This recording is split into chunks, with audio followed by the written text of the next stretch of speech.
Similarly, it has emerged that the Sussexes will not be attending the Duke of Westminster's wedding, despite Hugh Grosvenor being one of Harry's closest friends and godfather to his son Archie. The irony: Harry and Meghan's absence from the guest list for the high society nuptials at Chester Cathedral has attracted significant interest.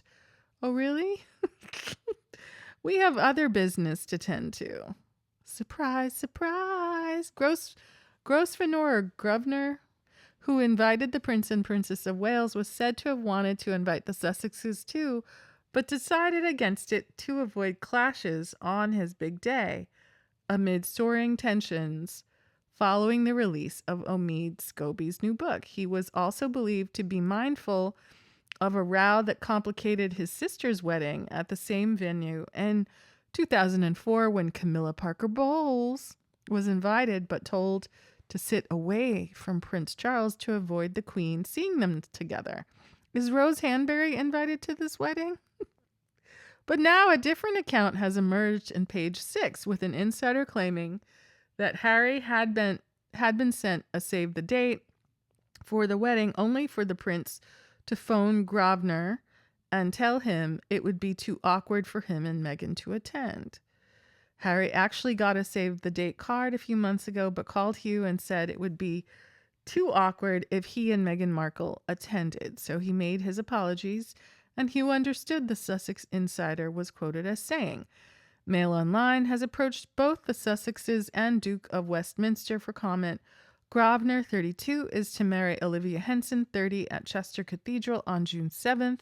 The King, Queen, Prince and Princess of Wales, and Prince George, who is the Duke's godson, are all invited. The Daily Mail revealed on Monday that when putting together the guest list, Grosvenor was mindful of a royal row that complicated his sister's ceremony at the same venue. Hugh knows how sensitive wedding invitations can be, a friend of the family said. Camilla Parker Bowles was invited to his sister, Lady Tamara Grosvenor's wedding, but was told that she would not be permitted to sit with Prince Charles and would have to sit several rows back. Uh-oh.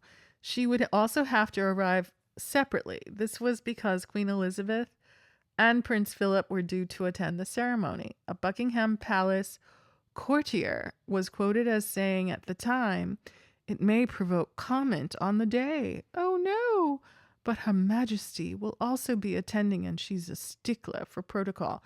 How would the Queen feel about Camilla calling herself Queen Camilla and not Queen Consort? Consort.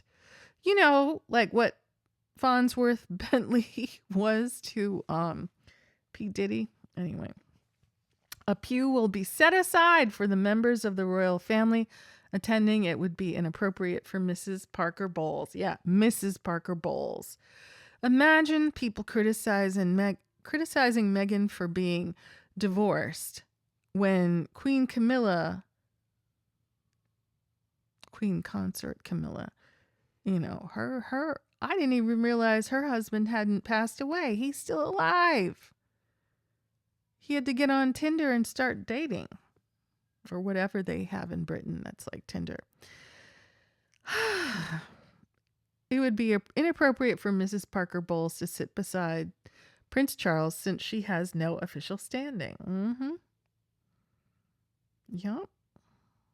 Even for Mrs. Parker Bowles to arrive with the prince at the event in the presence of the Queen would be to confer rights and status upon her that she simply does not have. Grosvenor is worried about anything overshadowing the day, a friend of Harry and William said on Sunday. Hugh is one of very few close friends of William and Harry's who has maintained strong bonds and a line of communication with them both. The friend told the Times he wishes they could put their heads together and patch things up, but realizes it's unlikely to happen before the wedding. He wanted to avoid anything overshadowing the day, especially for Olivia, and doesn't want any awkwardness. A spokesman for the Duke said, "We are not in a position to comment on the guest list." Buckingham Palace also declined to comment. Well. You know, again, all this is hearsay, right? For entertainment and educational purposes only.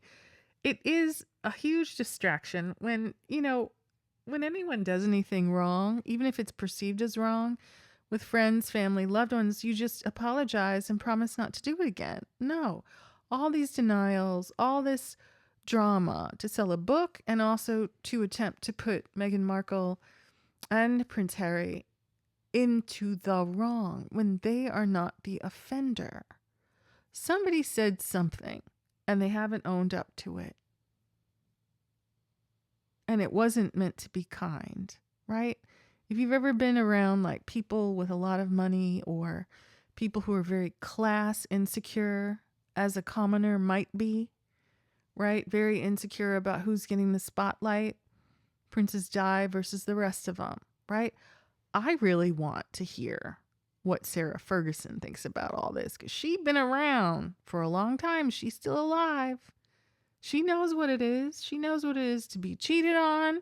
She knows what's going on. She knows what the long game should be for Kate Middleton. If this Rose Hanbury goes to that wedding, I don't know.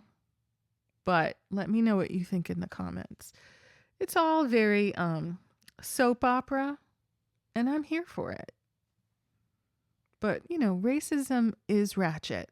There, I said it.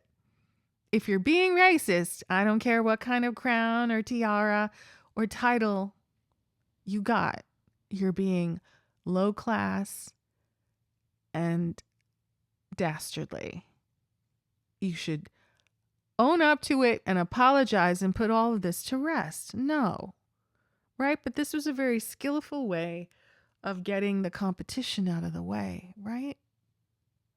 In my opinion. Let me know what you think.